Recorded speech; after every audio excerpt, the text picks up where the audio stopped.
Lideramos el camino de la opinión pública y buscamos que la cultura del debate alcance consensos y soluciones a los problemas de nuestro país.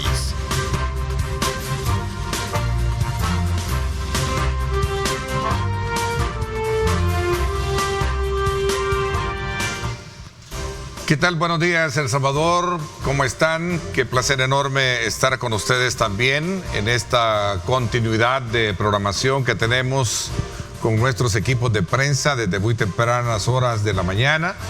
Por supuesto, también desde este fin de semana que tuvimos que lamentablemente abrir programación, sobre todo para dar esa mala noticia de lo que había acontecido precisamente en el marco de un evento tan importante como es el caso del fútbol mayor, y en este partido de vuelta de los cuartos de final y de esa tragedia que ha enlutado, creo que a todo el mundo y también al país y a todo el mundo, ¿no? Se trata de 12 personas que perdieron la vida la noche del día sábado en el estadio Cuscatlán, tras una avalancha, como ya conocemos todo, humana, originada en el sector de Sol General.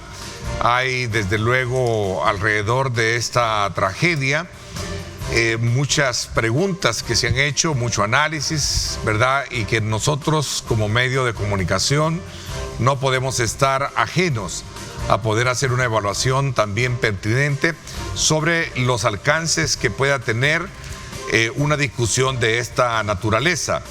Y por eso la tragedia que enlutó el fin de semana todo el país debe abrir no solo los correspondientes procesos de investigación, sino un espacio de auténtica también reflexión, que ese es el propósito de nosotros hoy en el programa, una reflexión acerca de realmente cómo prepararnos o qué falló y cómo debimos habernos preparado para evitar esta situación. Hoy, esta mañana, quiero darle la más cordial bienvenida a nuestros colegas periodistas deportivos.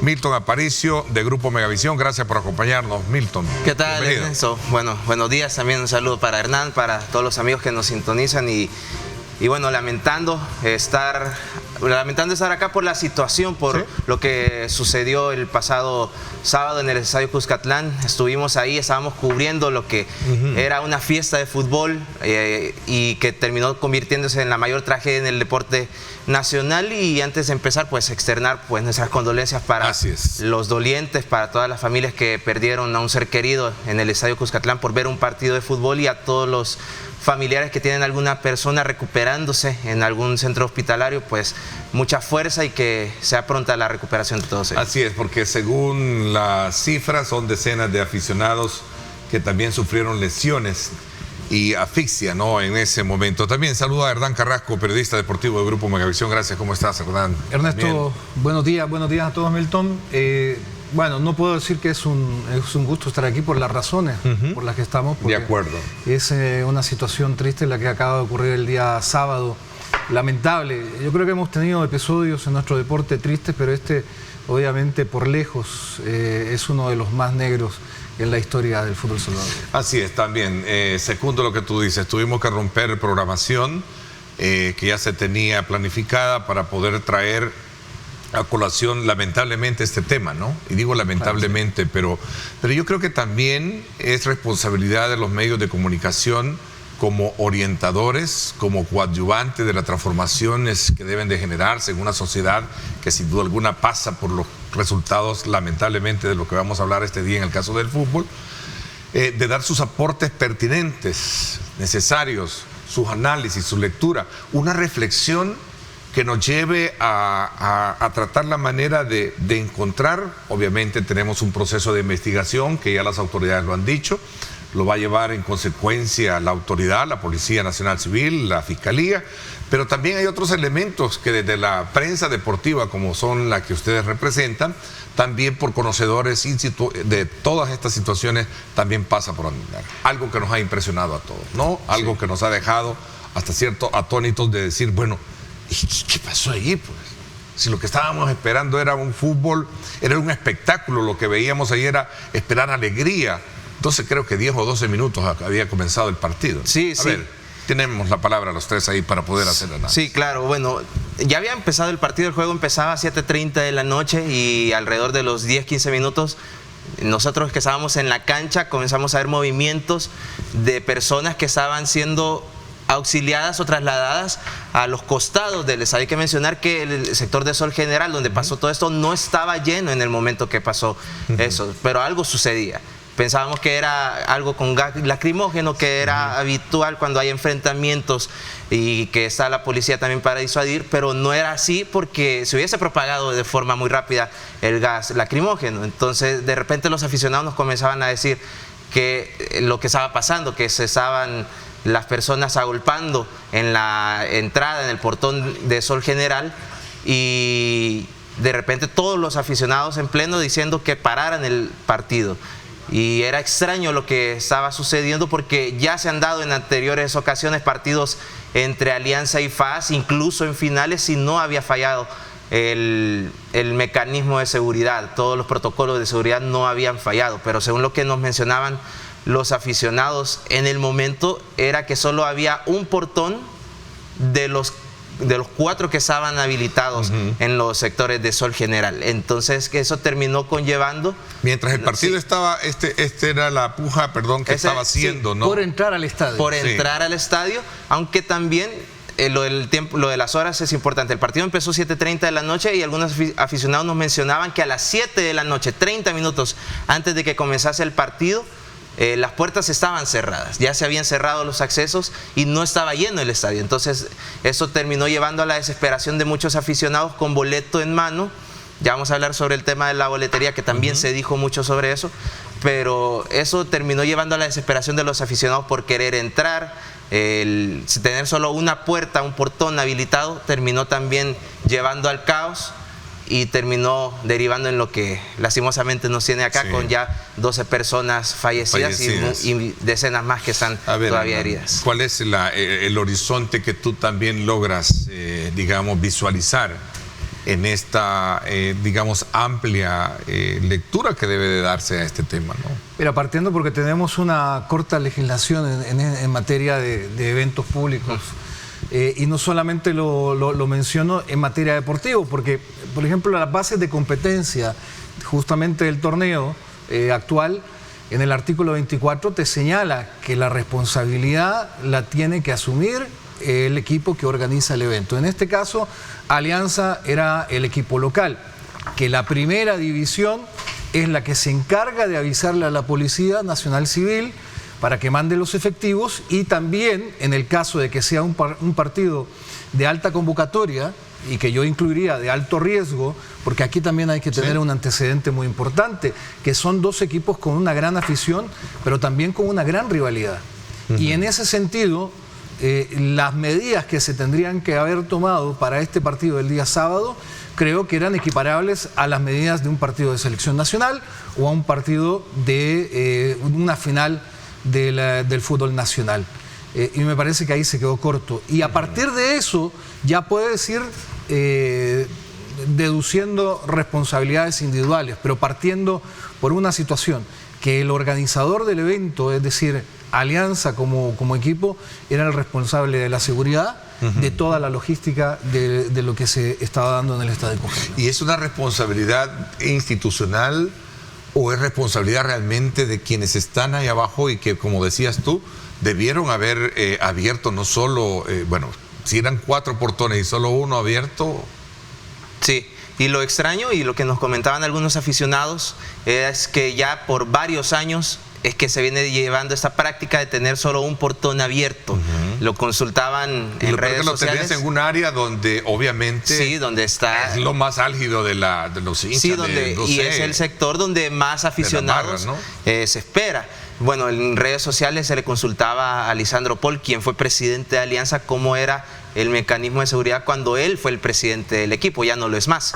Entonces él mencionaba que siempre se abrían los 2 portones para que la gente ingresara y no se acumulase tanto público en un solo sector de entrada.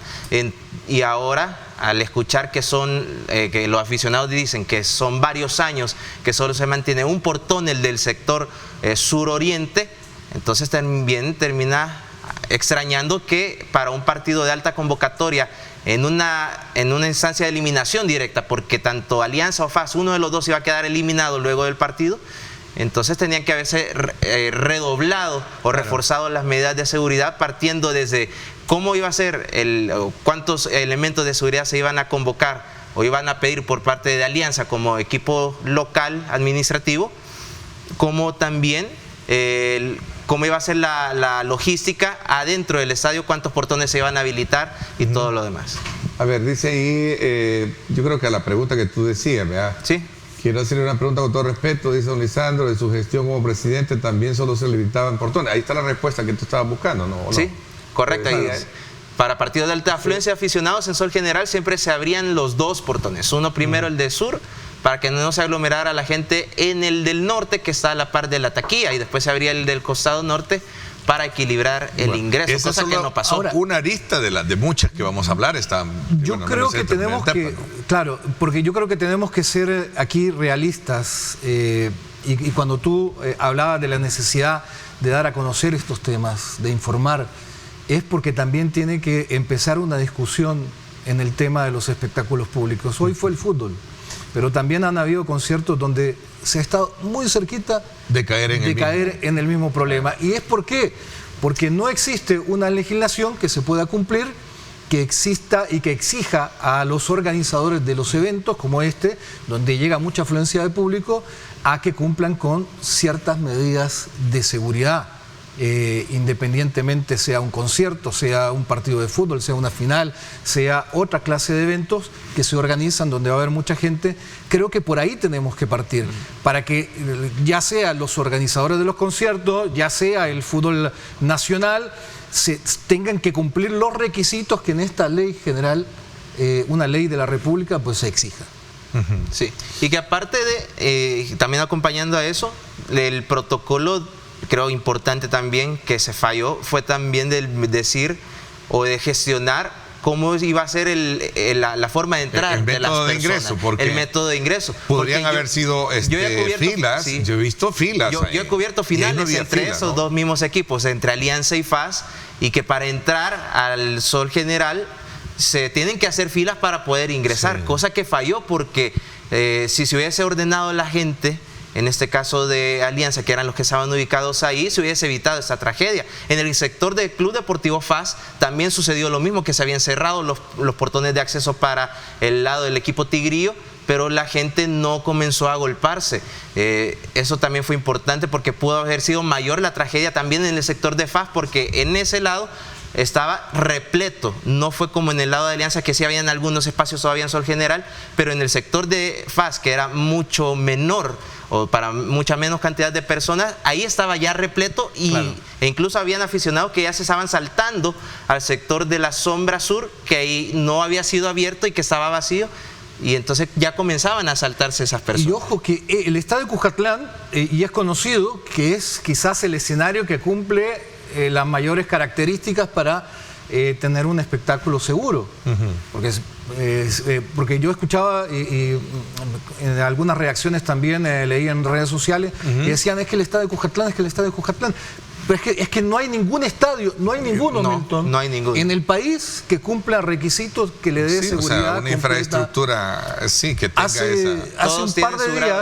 hace un par de días yo sacaba un tuit, porque en el estadio quiteño en Santa Ana, para la parte de Sol, solamente había una puerta y había un taquillero que estaba sentado en una sillita con una mesa y estaba cobrando el ingreso a la gente. ¿Qué hubiera pasado si el ingreso de gente hubiera sido mucho mayor?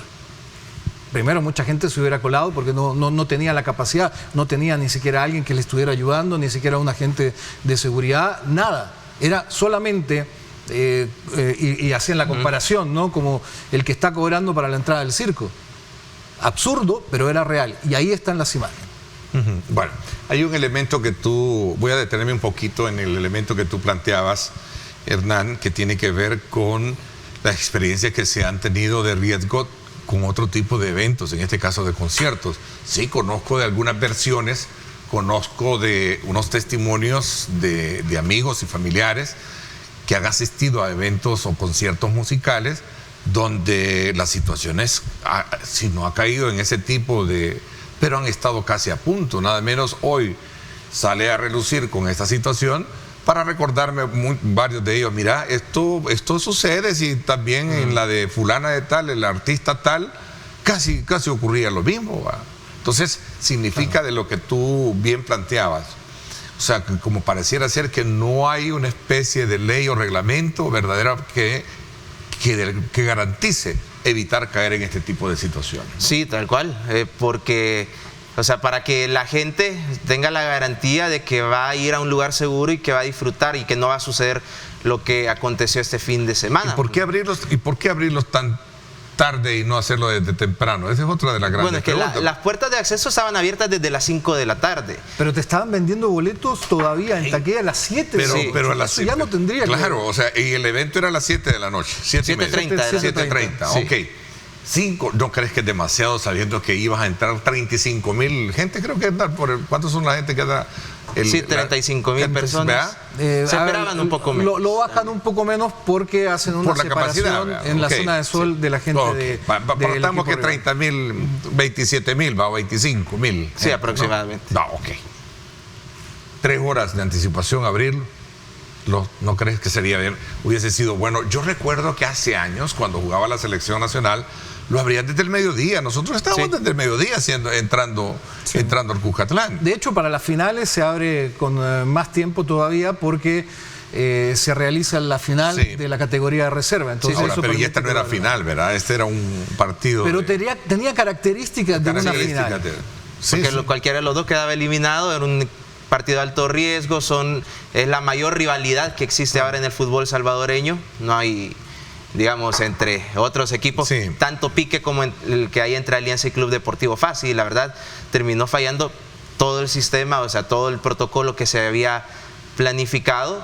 Y bueno, ya es de comenzar, además de ver qué fue lo que pasó, quiénes fueron los que tomaron distintas responsabilidades, ver ahora qué se toma o qué es lo que se va a cambiar. Y en eso creo que también es responsabilidad por parte de la Primera División y de la Federación Salvadoreña de Fútbol. ¿En qué sentido? Perdón que te interrumpa. En el sentido de que si no hay entes que regulen o que exijan a los equipos de la Primera División, ¿cómo se va a regular el tema de los accesos, el tema de la boletería? Porque hubo aficionados diciendo que habían 3 distintos tipos de boletos con distintos colores para una misma localidad. Había gente que compraron boletos en reventa y el boleto decía que era de $4, cuando el boleto del partido era de 5 con otro color, y aún así estaban ingresando al estadio. Entonces, si no lo regula la Primera División, la Federación Salvadoreña de Fútbol, y aquí agrego también la Dirección de Espectáculos Públicos, va a volver a suceder esto, no solo en el estadio Cuscatlán, sino que en todos los estadios de nuestro país se puede correr ese mismo riesgo, incluso peor, porque las condiciones son incluso más precarias que las del estadio Cuscatlán. Pero hay la necesidad de normar bajo nuestra legislación. ¿Por qué? Porque la Primera División, la Federación Salvadoreña de Fútbol pueden normar, pero no pueden dar sanciones penales, una sanción o una cárcel por no cumplir con determinadas conductas. Pero sí, si fuera parte de nuestra legislación, obviamente esto tendría una responsabilidad penal, y con la responsabilidad penal también es otra manera de que la gente que está encargada de esto se tome las cosas con seriedad. Ok, vamos a la boletería, que tú bien lo decías, ¿cómo controlar esa situación? Porque la denuncia en el contexto de la situación era que había 3 tipos de colores. Sí. Y 3 tipos de modelos. Sin contar los boletos en línea, porque hubo también venta de boletos en línea. Claro. Donde solo tenías. Pero eso viene del mercado negro, ¿no? Nunca se ha podido controlar el mercado negro. Sí. Alguien me decía ahí, no quiero dar salvedad ni por nadie, ni meter las manos por nadie, pero me decía, pero ¿cómo pueden los equipos mismos emitir más boletos sabiendo de que van a tener un problema que tarde o temprano les va a alcanzar la ley? Esto es afuera, es el mercado negro, cual no lo han podido controlar. Yo creo que esa es la investigación que tiene que existir en ese sentido, porque, a ver, algunos dicen, no, es el mismo equipo que saca diferente boletería para tener una mayor ganancia, que al final eso no lo terminan reportando. Pero eso es un decir, eso no es seguro. Necesitan una investigación. Y lo otro, lo que siempre se da, porque también se da en otros eventos, es que el mercado negro pues justamente lo que hace es duplicar estos boletos que compran con anticipación y que después les hacen una dúplica, ¿no? para que puedan existir estos boletos. Bueno, y esto no es un invento, porque ahí hemos visto que en los conciertos musicales han habido detenciones, capturas de personas que han estado haciendo y este tipo de prácticas, ¿no? Sí, es complicado controlarlo de distintas, o sea, aunque sea boleto en físico, incluso en digital, porque ha sucedido para los conciertos, personas que compran su boleto de forma oficial o en la página donde de la empresa que emite la boletería, y cuando llegan al lugar o hay fallas en el sistema del escáner que te lee el código de barras para poder ingresar, o si no también ya se encuentran de que el boleto ya había sido utilizado.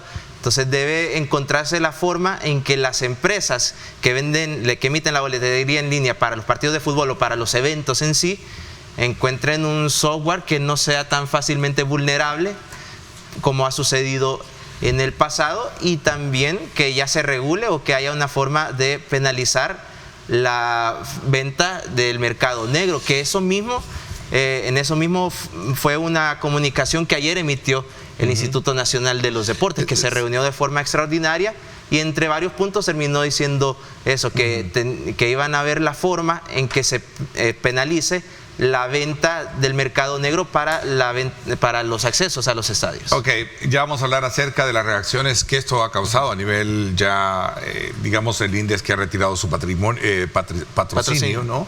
Y otros aspectos también de condena que hay por ahí. Este es parte del testimonio de un aliancista que vivió momentos de terror precisamente cuando se dio esta estampida. Oigamos y veamos. Aquí el único problema lo tiene la directiva de Alianza. ¿Por qué? Porque eran 2 puertas y no de portón, eran puertas de casa para 4.000, 5.000 personas. 4.000, 5.000 personas. No estábamos jugando contra Bocoro, estábamos jugando contra FAS, un cuarto de final. Se iba a llenar el estadio como que era una final. Cerraron el portón aproximadamente 25 minutos. La gente empezó a empujar. La gente botó el portón porque quería vivir, no quería ver el partido. A mi hijo lo aplastaron entre 20. Yo pensé que se me iba. Y yo solo vengo a ver Alianza nada más. Pero el directivo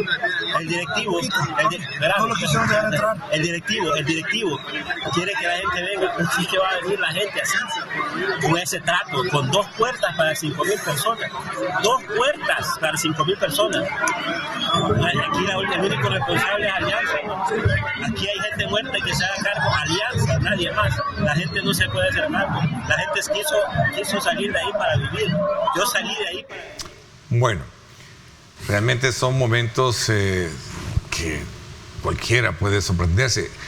Eran los portones y las puertas eran las que estaban abiertas, no eran los portones. No eran los portones, sí. Para poner un poco más gráfico qué es lo que pasaba, bueno, en el Estadio Cuscatlán, para el sector de Sol General, hay 2 portones, uno en el sector suroriente y otro en el costado más central de Sol General. Pero esos portones tienen 2 puertecitas para el acceso hacia adentro. Entonces esas son las 2 puertas que estaban abiertas nada más para una cantidad de 300, 400 personas que eran las que estaban ahí avolcadas en el momento que se habían cerrado las puertas. Y con la desesperación del calor, de querer entrar al partido ya con boleto pagado, ya sea en la taquilla o en el mercado negro, terminó conllevando a las imágenes que, bueno, lastimosamente vemos. Y creo que tenemos que ser conscientes de que este es un problema que se tiene que tratar de manera conjunta.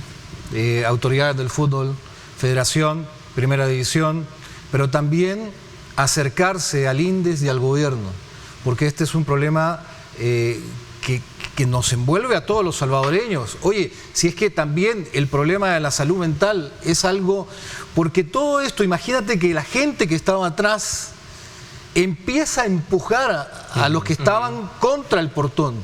¿Esto qué es lo que te dice? Que la gente que estaba atrás no le importaba el que está adelante y lo quería empujar, y no importa que el de adelante quedara todo apretado, aplastado, por el deseo de querer entrar al estadio. Y ese es un problema de salud mental que que estamos viviendo los salvadoreños en general. Un modelo de educación deportiva que, sin duda alguna, fíjate que yo lo quise mencionar al principio, eso que tú estás tocando. porque también reza el dicho, y es muy abierto escucharlo, y creo que para eso se tienen 5 dedos de frente. Si tú sabes que estás en un lugar donde está la situación a punto de desencadenar como tal, lo que haces es apartarte. Sí. O no empujar, como lo que sucedió en el FAS. Pero veamos la responsabilidad, la irresponsabilidad de los que están atrás empujando, sabiendo que adelante hay gente, hay niños. Ahí se podía ver en esas imágenes cómo la gente empujaba, sabiendo que adelante estaba el otro también siendo presionado, ¿o no? Claro. Claro, mira, hoy cuando venía para acá, el carro que estaba adelante le estaba pitando al que estaba más adelante, descontrolado totalmente. Ahí está, mira cómo se comienzan a empujarse. Entonces, a lo que me refiero es que es parte de nuestra sociedad. Existe, hay que tratar de buscar la paz entre los salvadoreños. Existe demasiada división entre los salvadoreños y crear esa mentalidad de que nos tenemos que cuidar unos con otros. Pero aquí todo lo contrario, aquí con el ánimo de querer entrar a ver un partido, de no perderte 15 minutos o 20 minutos, o quizás incluso de no perderte el partido, no te importó la gente que estaba adelante y empujaste hasta aplastarla.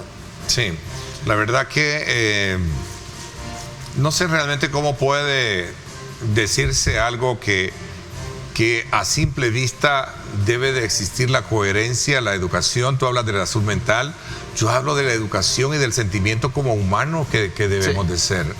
O sea, somos humanos, no tenemos por qué realmente pasar por encima del honor de la vida de otra persona.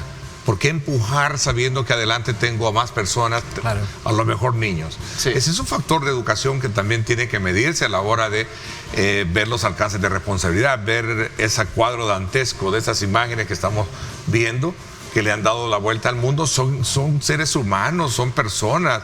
Ahí hay una madre, ahí hay unos niños. Creo que son 3 menores, ¿verdad?, los que fallecieron.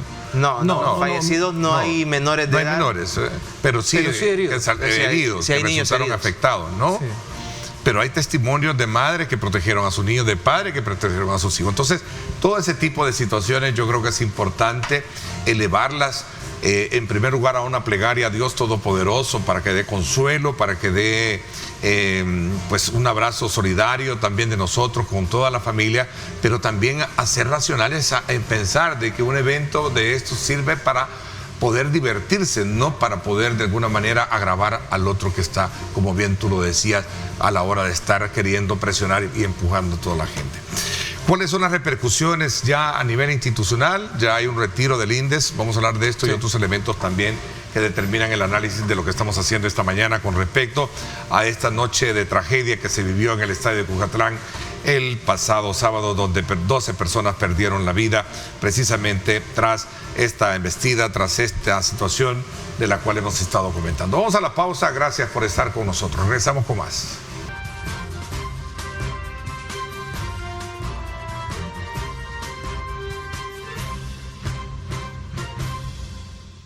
Bien, gracias nuevamente por estar con nosotros a esta hora de la mañana, en esta primera parte del programa, en la cual pues nos hemos abocado precisamente para tratar este tema relacionado con la tragedia en el fútbol salvadoreño que nos dejó el pasado sábado en el Cucatlán a 12 personas que perdieron la vida precisamente por todas estas situaciones de las cuales hemos estado hablando con nuestros invitados, Milton Aparicio y Hernán Carrasco.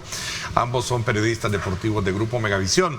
Y sin duda alguna las reacciones no se hicieron esperar. El primero fue el presidente de la República. Tengo un tuit allá de lo que ya todos conocemos, donde él hacía ver precisamente de la necesidad de hacer una investigación de quienes sean los culpables, no quedarán en la impunidad. Todos serán investigados, equipos, directivos, estadio, boletería, liga, federación, etcétera. Se va a hacer una investigación exhaustiva de los hechos ocurridos en el Cuscatlán.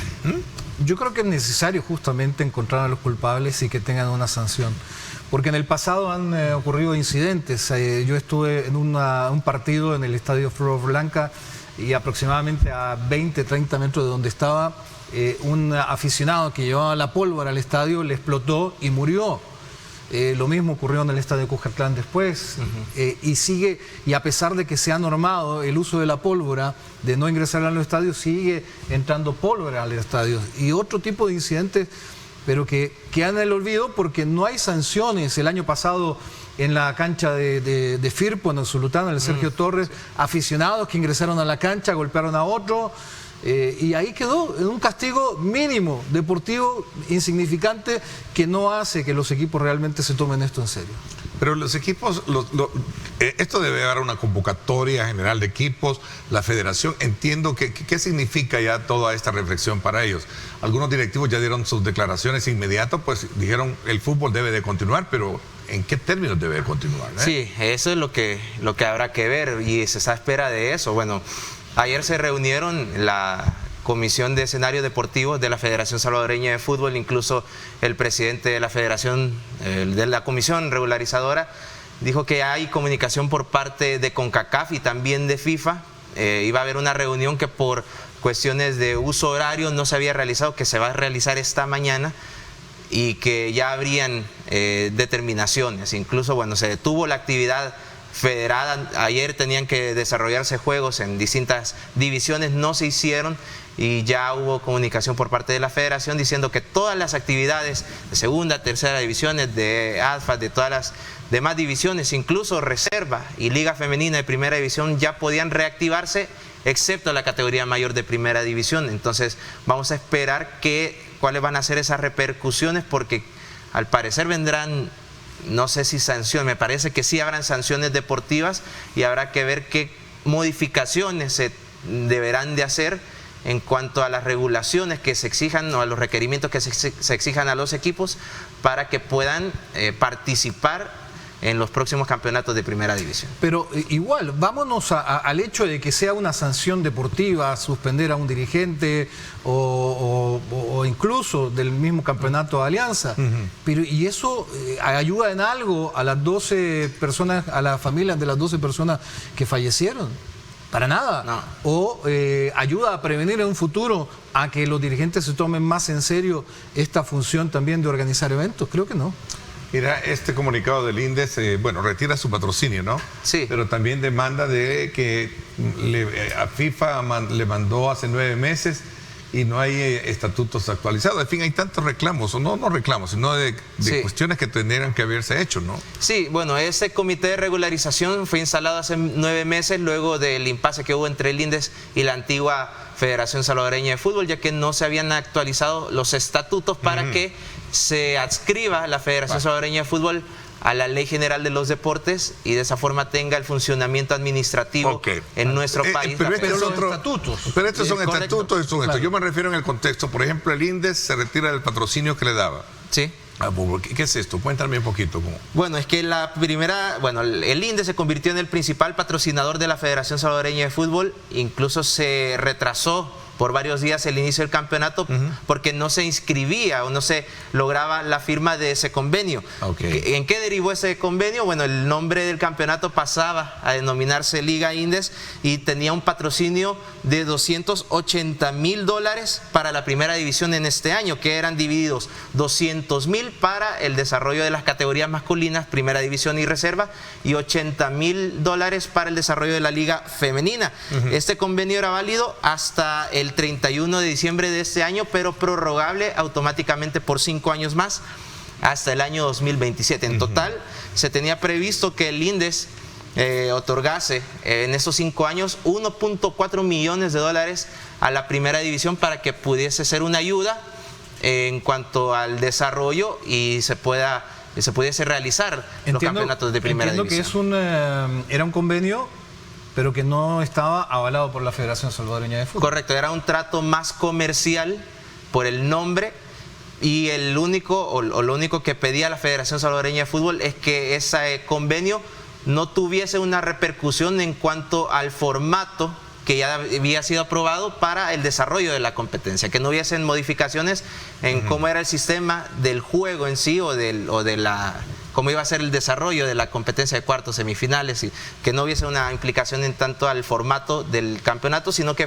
era más que tuviese el nombre del Instituto de los Deportes y que a cambio de eso el instituto iba a estar dando esa ayuda económica para los equipos. Ahora,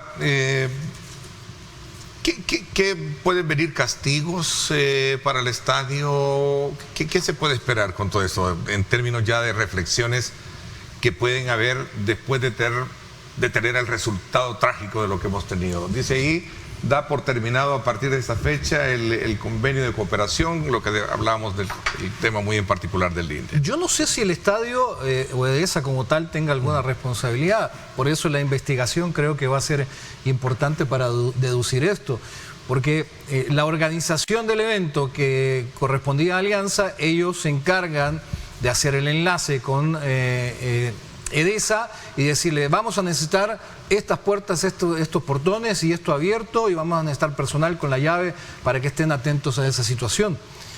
Habrá que investigar si se solicitó que estuvieran los portones abiertos y no se hizo caso omiso a esa situación, o realmente pues lo que se pidió fue lo mínimo y a eso respondió EDESA, ¿no? Que es la que alquila prácticamente el escenario. O quien habrá girado la orden que solo se haya abierto un portón, o que haya dicho que se cerraban los portones media hora antes de que comenzara el partido. También eso es importante conocerlo, porque eso terminó derivando en la desesperación de los aficionados y conllevando a la avalancha que lastimosamente pues, terminó dando todo lo que sucedió. Todo esto tiene que ver con una reflexión, decíamos. Tengo acá parte del editorial del periódico La Prensa Gráfica, decía... ninguna autonomía está por encima de las leyes de la República, y por eso la tragedia que enlutó el fin de semana todo el país debe abrir no solo la correspondiente investigación, sino un espacio de auténtica reflexión acerca de si es válido que ese negocio se desarrolle bajo tan pobres parámetros de responsabilidad. Y a esto voy, la última parte, bajo tan pobres parámetros de responsabilidad, que creo que ahí es donde hay que buscar realmente dónde estuvo la falla para poder enmendar y evitar futuras tragedias como estas. Y dar las sanciones correspondientes. Por eso creo que es importante el sentarse todos los sectores, y no solamente el fútbol, sino que también los que se dedican a los espectáculos públicos, a toda la gente, para que entre todos, junto con el gobierno, logren desarrollar un proyecto de ley que sea efectivo y que realmente se pueda cumplir, porque tampoco vamos a ir con parámetros de países de primer mundo cuando realmente no es nuestra realidad, pero sí lo más cercano a darle seguridad a cada una de las personas que van a estos escenarios donde hay mucha afluencia de público. Sí, también ahí, por eso es lo que yo decía anteriormente, que también es responsabilidad de la federación y de la liga, de que no haya un control y que no se exijan a los equipos que terminen fiscalizando el tema, primero, de los accesos, cómo va a ser el control, cómo va a ser el tema de los mecanismos de seguridad, y también el tema de los aforos. Hace algunos días, con unos colegas de Costa Rica nos preguntaban, ¿tienen ustedes registro de qué equipo es el que lleva mayor cantidad de público? Y desde hace algunos años no se tiene ese dato, porque los equipos no hay quien le regule eso. No hay una exigencia por parte de la Primera División y de la Federación Salvadoreña de Fútbol para que les digan, esta cantidad de boletos vamos a tener para ese partido, esa cantidad se vendió, esa cantidad quedó remanente, o los que no se vendieron, y eso también termina dando un parámetro de cómo se está llevando el control de estos eventos como tal. Incluso ayer, de tantos comunicados que hubo, bueno, uno de los que me llamó la atención fue el de la Defensoría del Consumidor, que ya está haciendo investigaciones sobre lo que sucedió, y también pidió entre las investigaciones que se tenga ese control, que se pueda dar el informe de cuántos boletos se habían emitido para este partido, cuántos se habían vendido y cuántos no se habían vendido. Entonces eso también va a ser importante para terminar sacando conclusiones y culpables de lo que pasó, pero más allá de buscar los culpables, ¿qué es lo que se viene ahora? ¿Qué regulaciones van a haber por parte de los espectáculos públicos, de la Liga Mayor y de la Federación Salvadoreña de Fútbol, para exigirle a los equipos de primera, segunda, tercera división, porque no es exclusivo solo de la Liga Mayor, que pueda suceder esto en el futuro? Y no solo en el Estadio Cuscatlán, sino en otros escenarios que no cumplen con las mínimas condiciones de seguridad para que los aficionados puedan llegar y tener un espectáculo. Bueno, pero la Defensoría dice que van a devolverlos. Van a gestionar para devolver el dinero a las personas que lo han comprado. Claro, tendría que ser como parte de todo esto. Y por ahí creo que puede venir el tema de ver cómo está eso del tema de los boletos. Sí. Del control, ¿o no? Del Correcto. control, ¿o no? Sí. Mira, yo creo que hay sistemas. Es cierto, ocurre en muchos países esta situación de los boletos falsos y todo, pero también existen controles, máquinas que verifican si realmente un boleto es verdadero Falso, o no. no. Claro. Ahora, esta tragedia, sin duda alguna, debe de evitarse a partir de las nuevas reprogramaciones de eventos deportivos que de tal envergadura suceden. Estamos a las puertas de los Juegos Centroamericanos también. Debemos de tener claro cómo actuar en esos momentos. Alguien me decía ayer, ¿por qué no los estadios no tratan la manera cuando hay un evento de esta naturaleza tener ya clínicas instaladas? Sí. ¿Verdad? Y la seguridad pertinente para poder evitar estas situaciones.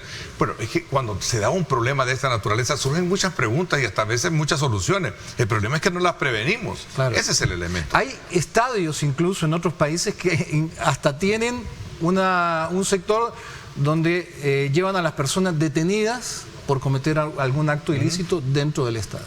Y lo llevan ahí y después termina el partido y lo llevan a una delegación, los pasan a la policía, lo que sea, pero lo llevan a un sector. Y todo este tipo. Y dentro de todo esto de lo que ocurrió ayer surge algo, porque también yo ayer estaba viendo el programa de ustedes, un programa muy bueno en el sentido de que se logró informar completamente de lo que había pasado, con protagonistas, con médicos que atendieron a las personas en el estadio. Un programa, me parece que fue excepcional ayer en ese sentido. Y llegaban también a una conclusión. Cuando se da un evento de estas características, ¿hay una medida de prevención o una respuesta inmediata ante estos eventos? Y no había preparado nada. Inmediatamente salió la gente de FAS, la gente empezó a salir del estadio, los sistemas de médicos que intentaron llegar al estadio lo hicieron con mucha dificultad, porque la gente saliendo, porque las ambulancias entrando, no había nada, gente que se metió a ayudar por vocación, y que realmente en determinado momento gente que trató de ayudar a otras personas, que también resultó que se llevó sus buenos golpes por parte de la policía, porque realmente no se entendía, no se comprendía nada de lo que estaba ocurriendo. Voy a hacer una pausa. Cuando regresemos las conclusiones del caso, vienen los Juegos Deportivos Centroamericanos. Tenemos que prepararnos bien en ese aspecto, no solo en la parte disciplinaria deportiva, sino que también en cuidar de este tipo de escenarios. Este tipo de tragedias, un poco en el conteo digamos mundial, se han generado en otros países que sin duda alguna también tienen otro nivel. Pero es que parece ser que el fútbol despierta esa pasión y a veces se encadenan esas pasiones dando como resultado lo que tenemos. Voy a la pausa, gracias por estar con nosotros. Regresamos.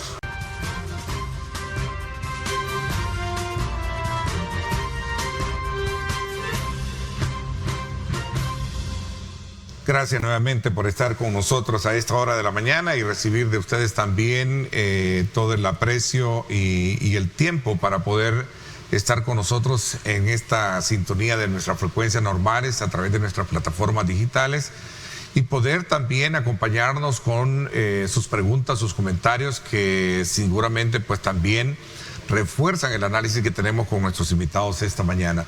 Una reflexión final de lo que nos deja de cara también a futuros escenarios deportivos.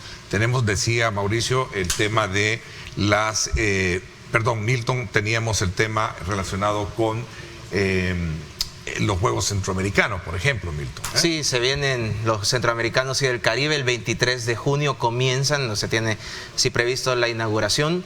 Y luego de lo que sucedió, bueno, también habrá que esperar la comunicación por parte del Instituto Nacional de los Deportes, que va a ser el encargado de este evento, para que comience a decir cómo va a ser el mecanismo para adquirir boletos, para poder ingresar a los escenarios deportivos, porque se espera pues una afluencia masiva no solo de público salvadoreño, sino que de fuera de nuestras fronteras, que van a venir a acompañar a sus representantes. Pero sí, esto ya termina o va a sentar un precedente, lamentablemente por cómo terminó sucediendo todo, pero va a sentar un precedente de lo que se viene de acá en más. Y una prueba importante va a ser justamente los Centroamericanos y el Caribe, porque son distintas disciplinas deportivas en una sola ciudad. Ok, Hernán te decía que también en el primer mundo, en escenarios de primer mundo también existe, ¿no? También existe... Pero tenemos la experiencia de Inglaterra, donde ellos han sabido controlar ahí. Y era peor.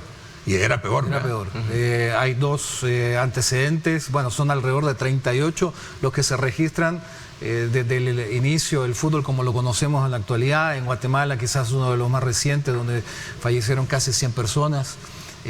Pero yo creo que la conclusión tiene que ser principalmente a que nos tenemos que sentar todos los sectores, en este caso del fútbol, del deporte, y empezar a realizar las gestiones para crear las medidas necesarias que le den seguridad a la gente, a los fanáticos que van al estadio.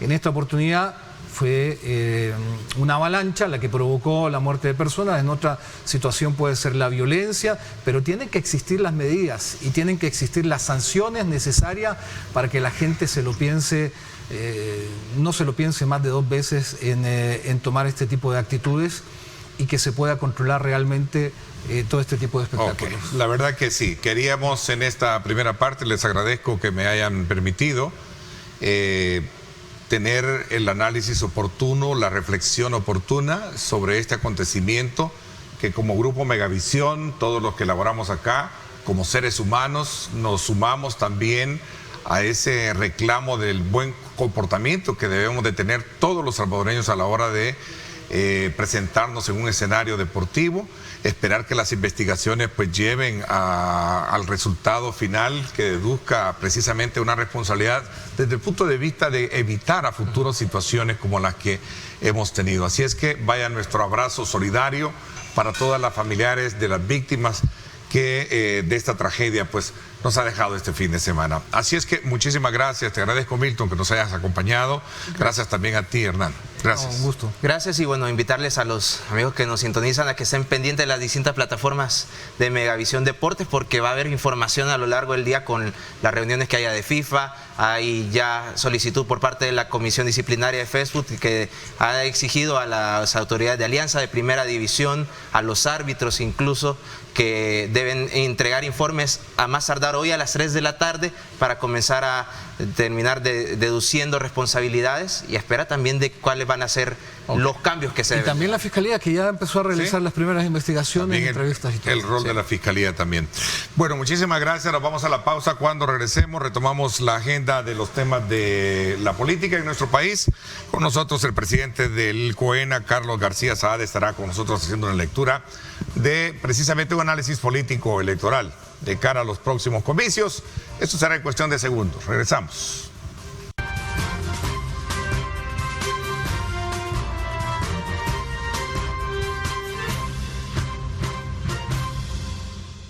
Bien, gracias nuevamente por estar con nosotros y ser parte de nuestra programación en esta mañana de día lunes 22 de mayo de 2023.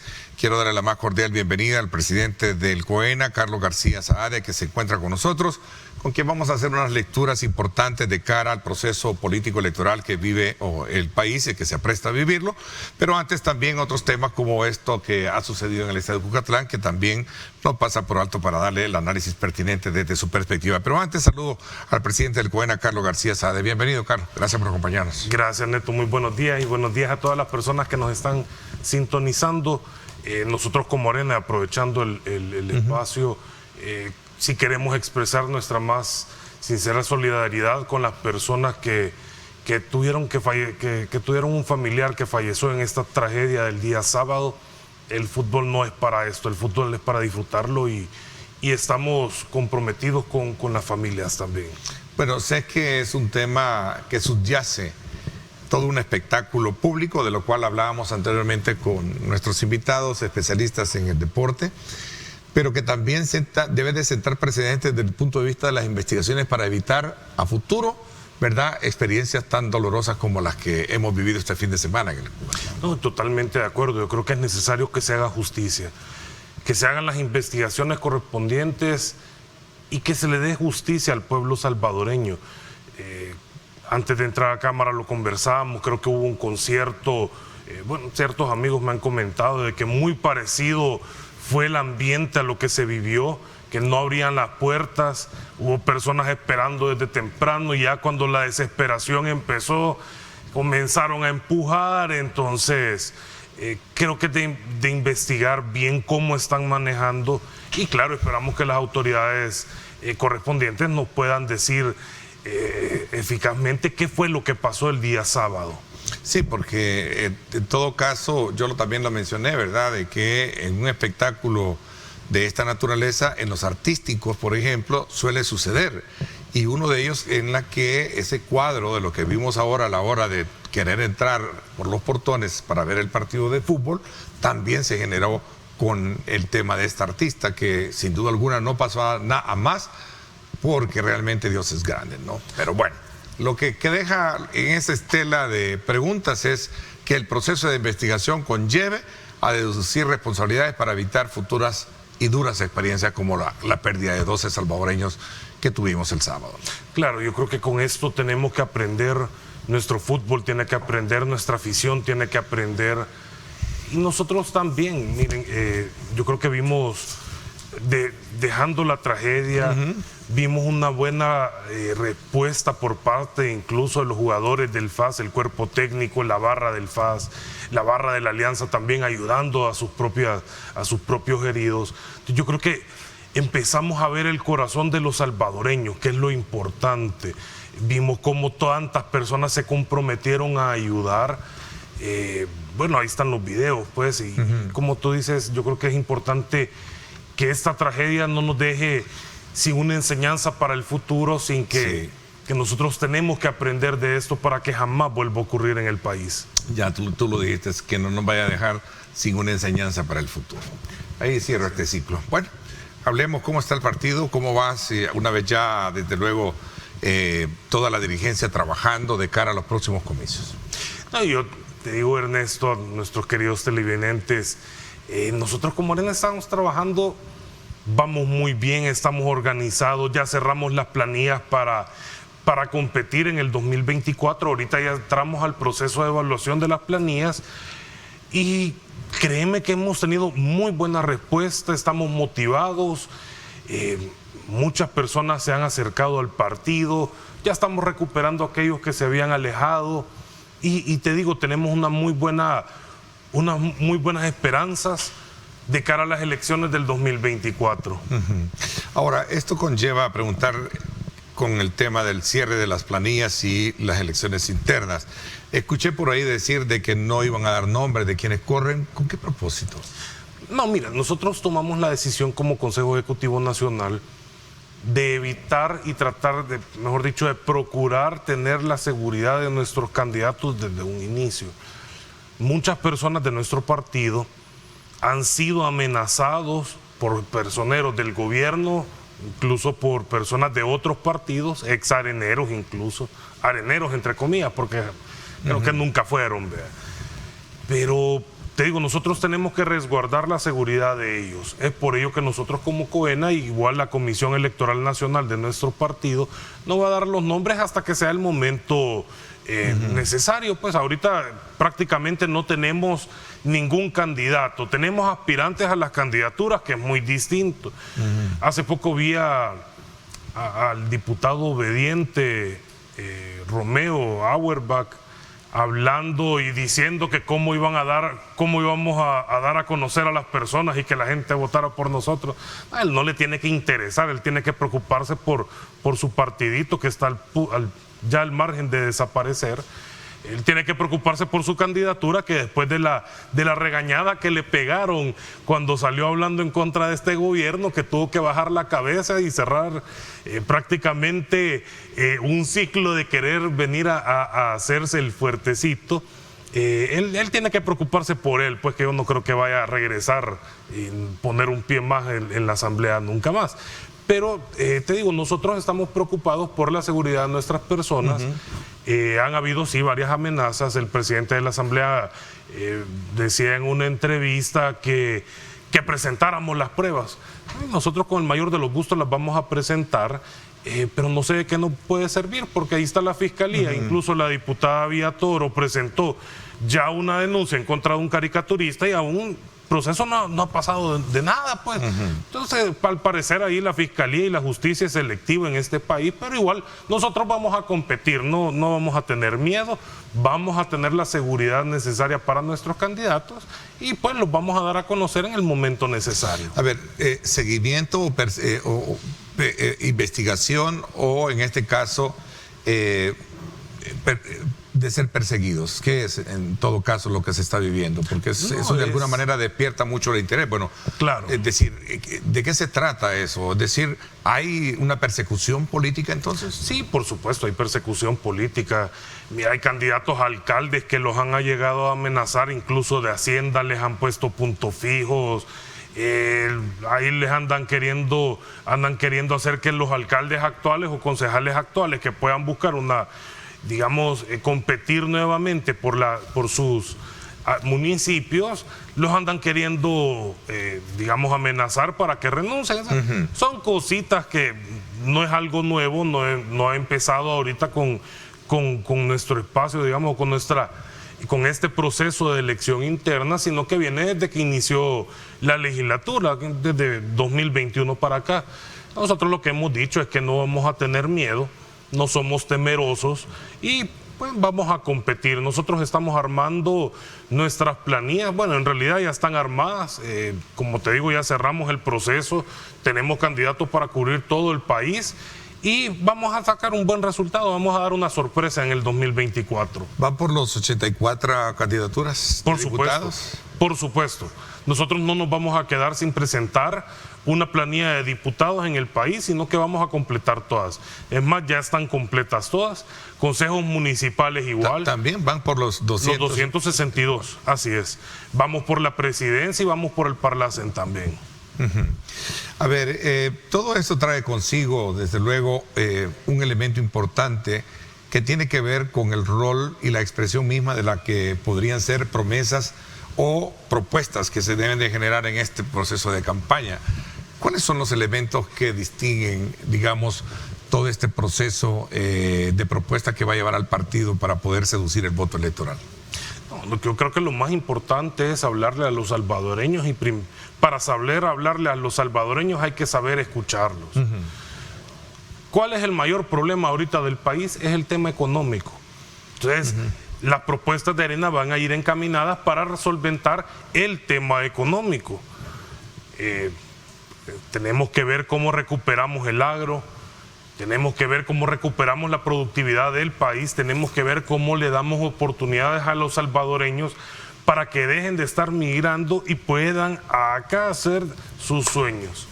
Yo te digo, para poder hablarles y hacer propuestas, primero hay que escucharlos. Y ese es el proceso en el que estamos nosotros ahorita. Ya escuchamos a los areneros. Supimos resolver cuáles eran los grandes problemas que teníamos como partido. E hicimos los cambios necesarios en la última Asamblea General. Ahora empezamos nuestra etapa para escuchar a los salvadoreños. Para que los amigos televidentes nos digan, miren, el problema es este. Y necesitamos que nos resuelvan este problema. Porque de nada sirve que venga un político más a decirles, miren, que el problema es tal, pero en realidad ese no es problema del amigo que nos está viendo, o de la amiga que nos está viendo, que nos están escuchando, sino que es un problema que los mismos políticos crean porque saben que ese problema sí lo pueden resolver, y venden como que han resuelto, y le han resuelto la vida a todo mundo. Entonces yo te digo, es importante escuchar, para poder llevar propuestas creíbles y propuestas que sí se puedan cumplir y no quedar como antes se quedaba, de que se prometía tanto y no se cumplía nada. Carlos, como presidente de Arena, te llevó a responderle algunas declaraciones que hiciera también el actual diputado del Parlamento Centroamericano por Arena, David Reyes, donde decía él, en el contexto de unas declaraciones, valdría la pena considerar cerrarlo y fundar otro movimiento con una visión de país actualizada y alejada de las coyunturas de los años 80. Sí, no, con David vi las declaraciones, lamentables declaraciones, él está en todo su derecho de hacerlas. Más nosotros como partido somos un partido que respeta y fomenta la libertad de expresión, pero sí están alejadas de la realidad. están alejadas de la realidad, están alejadas de la realidad partidaria. Si se involucrara un poco más, se diera cuenta que el partido ahorita está trabajando de una muy buena manera, que estamos volviendo a conectar con los salvadoreños. Si él hizo esas declaraciones, pues habrá que preguntarle a él qué es lo que ve. Lastimosamente se ha apartado en los últimos meses del partido, ya desde hace bastante tiempo, y por eso te digo, están bien alejadas de la realidad partidaria. Ajá, tú dijiste que vienen de alguien ajeno a los esfuerzos que estamos haciendo como partido. Sí, correcto. ¿Qué significa eso de los esfuerzos? Es decir, por recobrar, digamos, todos aquellos aspectos que tienen que ver con la credibilidad y otros aspectos del partido. Sí, no, totalmente de acuerdo. Mira, se trata de todo lo que estamos trabajando, no nosotros como dirigencia, que Arena es más que una dirigencia. Son las estructuras, son los sectores, son las directivas. Todo eso es Arena, y esa es la parte más importante de Arena. Nosotros somos la parte visible, pero el trabajo de hormiga que hacen a diario miles de salvadoreños por recuperar la democracia del país, la libertad del país, el progreso del país, ese trabajo con esas declaraciones, que discúlpenme, pero está poniendo en tela de juicio lo que hacen miles de salvadoreños por lo que dijo un salvadoreño. Entonces yo te digo, nosotros seguimos trabajando, estamos apegados a la realidad, estamos trabajando para resolver los problemas de ahora, los problemas que nos afectan ahora como salvadoreños. Y si quieren hablar que del comunismo, que del pasado, que sigan hablándolo, pero entonces lo que te demuestra es que ellos son los que están alejados de la realidad. Nosotros estamos trabajando para poder llegar a las casas de los salvadoreños y decirles cuáles son tus problemas, que te los vamos a resolver. ¿Cómo entra Arena en esta contienda? Fuerte, dividido, porque de alguna manera muchos creen que lo que existe es un partido debilitado a partir del retiro que han tenido de algunas alcaldías, incluso de declaraciones como la que estamos hablando de David Reyes, ¿no? Nosotros entramos muy motivados, muy fuertes y muy unidos. Principalmente uno de los grandes problemas del partido fue la división interna. Esa división ya quedó en el pasado. Hoy estamos trabajando todos de la mano. Yo te digo, estamos muy motivados porque logramos completar todas las planillas a nivel nacional. Tú decime, si fuera un partido debilitado como nos quieren hacer ver, ¿tú crees que hubiéramos llenado planillas? No hubiéramos llenado planillas. Y somos el primer partido en hacerlo, porque yo no he visto a ningún otro partido decir, ya llenamos las planillas, pues. No, ese tipo de declaraciones, mira, yo a quien veo debilitado y a quien veo bien dividido es a Nuevas Ideas, pues. Te lo digo porque nosotros como Arena ya pasamos por eso. Ellos iban a ser golpeados en estas elecciones, nosotros vamos a salir más fortalecidos porque nos venimos, se quiera o no, ya tocamos fondo y ahora vamos a empezar a subir nuevamente. Entonces nosotros como Arena estamos muy fortalecidos, muy motivados y vamos a dar una sorpresa en el 2024. Ok, voy a hacer una pausa. ¿Por qué? Hay otros temas, sin duda alguna, que están sobre el entramado electoral. El tema de los municipios, que para el análisis, la fusión de municipios, que en el análisis de algunos estadistas o algunos políticos, pareciera ser que esto no va a pasar.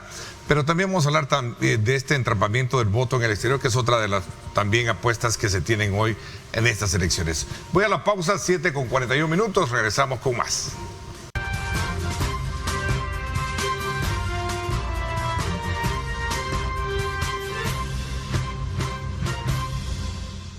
Gracias nuevamente por estar con nosotros. El presidente de Arena, Carlos García Saade, con nosotros esta mañana.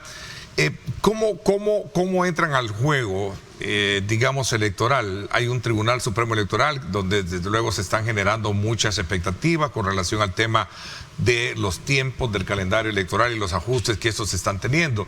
Hay una discusión que pulula, como dicen allá en Sudamérica, ¿verdad?, por ahí, en términos de que podría haber una fusión de municipios y esto podría tener ciertas repercusiones en las circunscripciones electorales. ¿Cómo examinan ustedes, digamos, la garantía, y esta es la pregunta concreta, el factor de garantía de un proceso electoral transparente para los próximos retos que se tienen, ¿no? Nosotros, siempre me hacen esta pregunta, y te digo, nosotros todavía tenemos confianza en el tribunal. Yo creo que hay buenos abogados que conocen de la materia electoral. Espero que que de verdad nos demuestren que podemos confiar en ellos.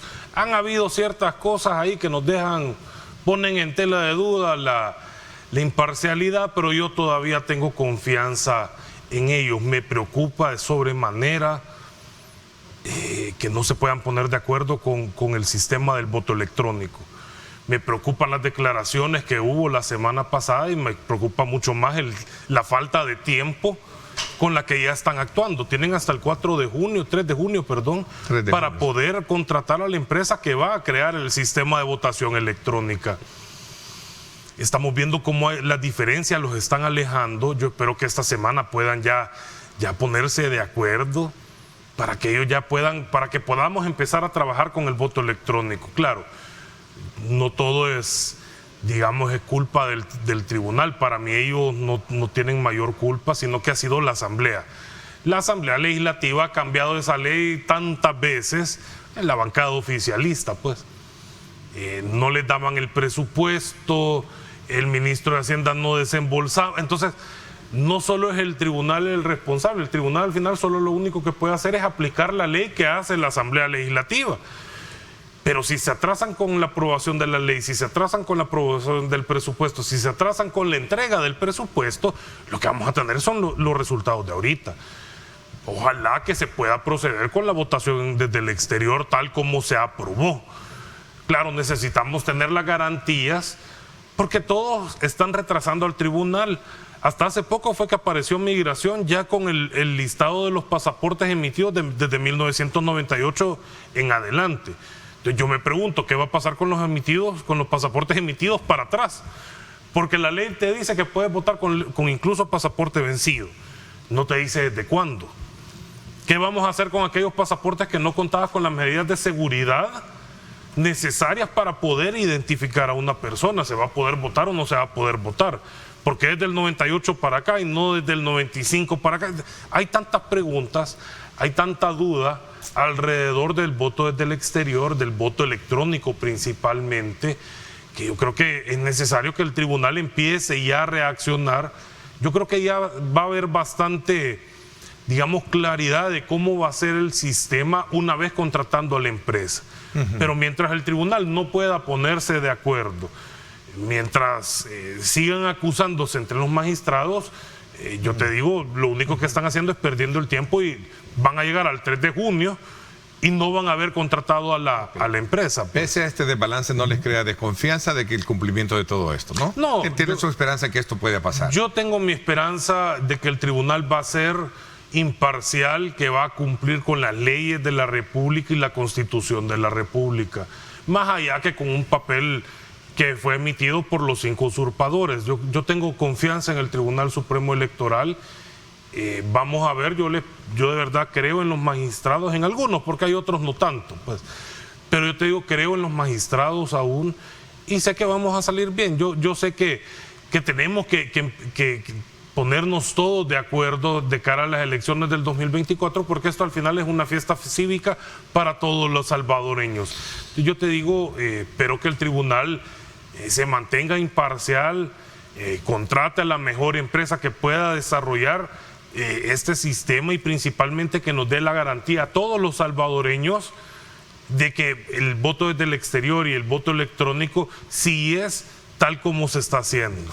Ahora, el tema de una posible alianza o coalición entre partidos, ¿cómo la está examinando y cómo está tratando este tema tu partido, Carlos? Nosotros somos de la idea que es momento que la sociedad civil tome la batuta ante la crisis de los partidos políticos. No es primera vez que lo digo.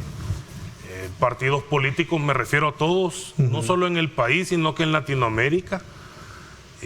Todos los partidos aquí en El Salvador estamos sufriendo una crisis y no veamos nuevas ideas, como ha caído más del 30% en menos de 2 años. Pues nosotros ya vamos creciendo, nuevas ideas vienen para abajo. Entonces yo te digo, y va a venir hasta más para abajo ahorita con la división interna que tienen.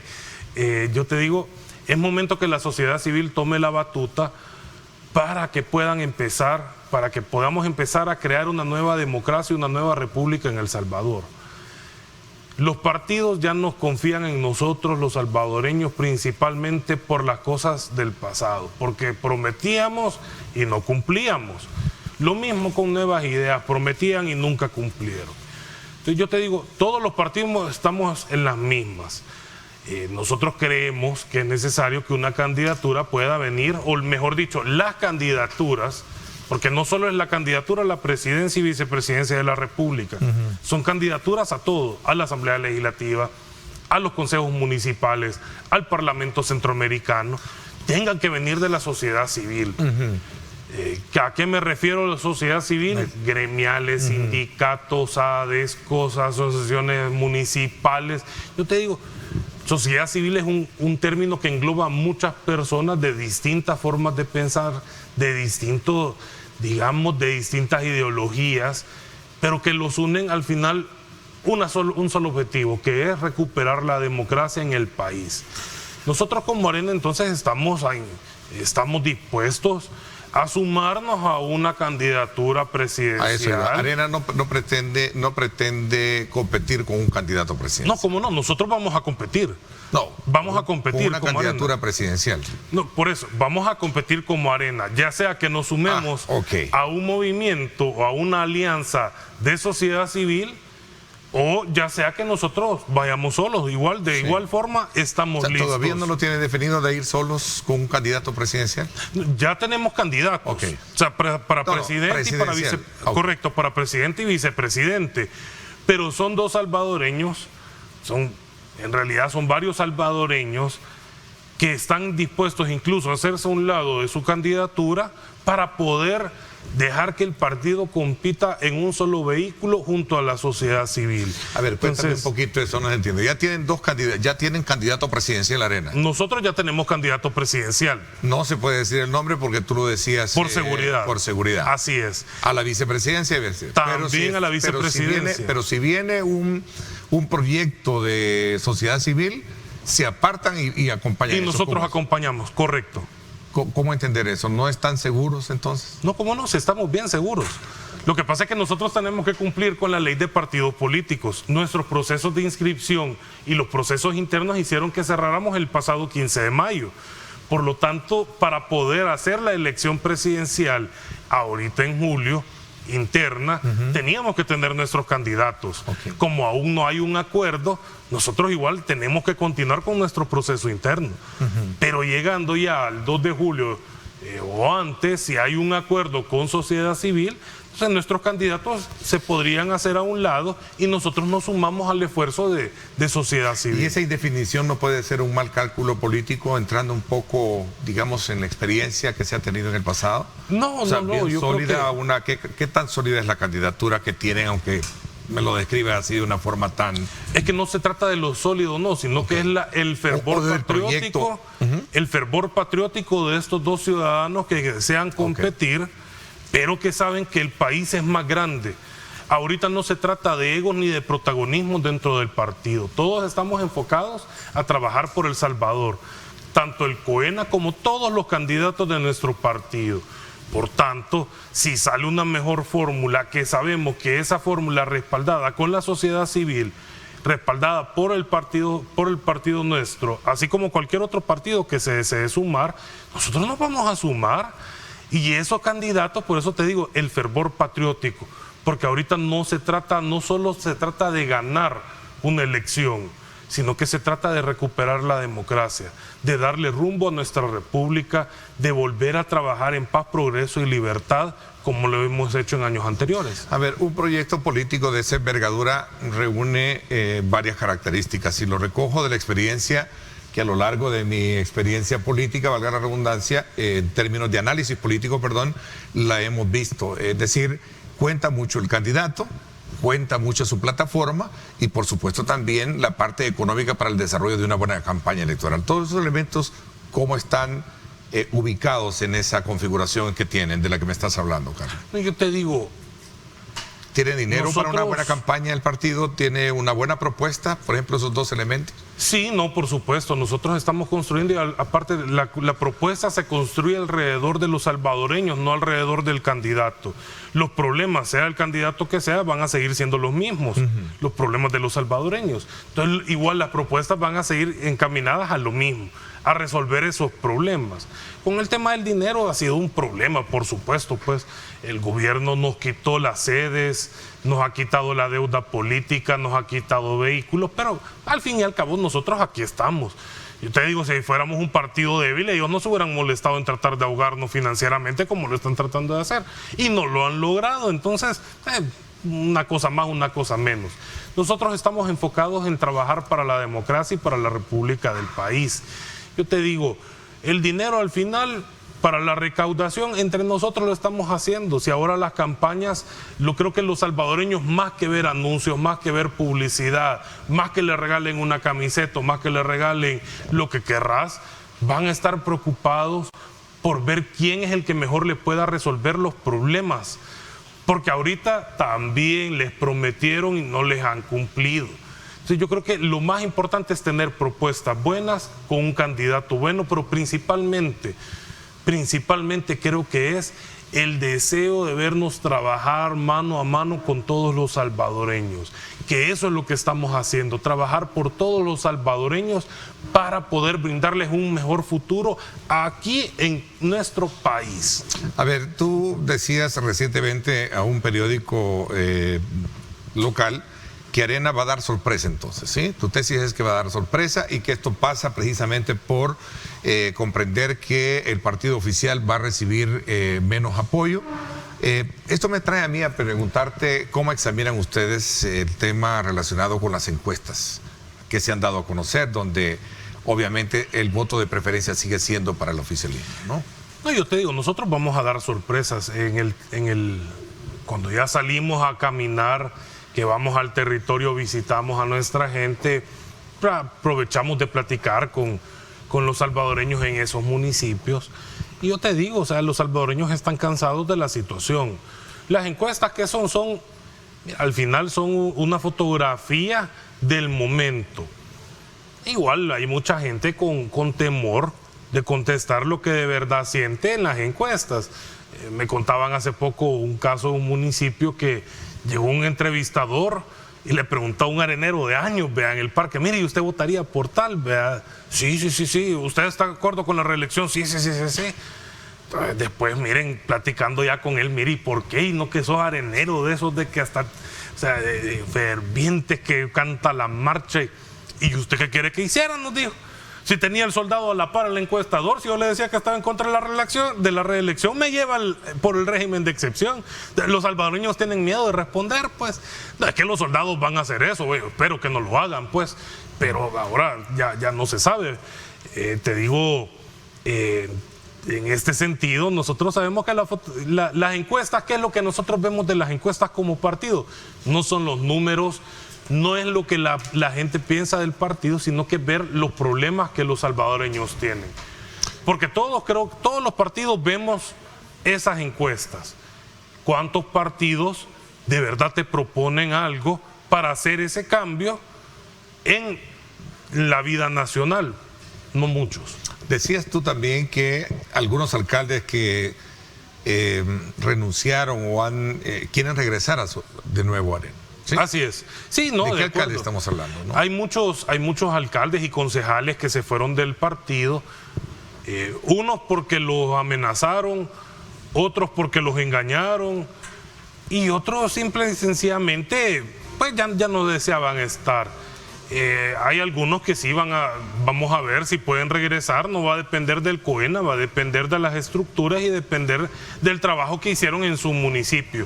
Y otros definitivamente, eso sí, jamás van a volver a poner un pie dentro de Alianza Republicana Nacionalista. Tú decías de que aspiran por lo menos sacar 25 diputaciones. 25 diputados. ¿De dónde sale el cálculo? No, estamos viendo de acuerdo a los números a los departamentos. Entonces yo te digo, nosotros creemos que podemos sacar 25 diputados y entre 125 y 150 alcaldías.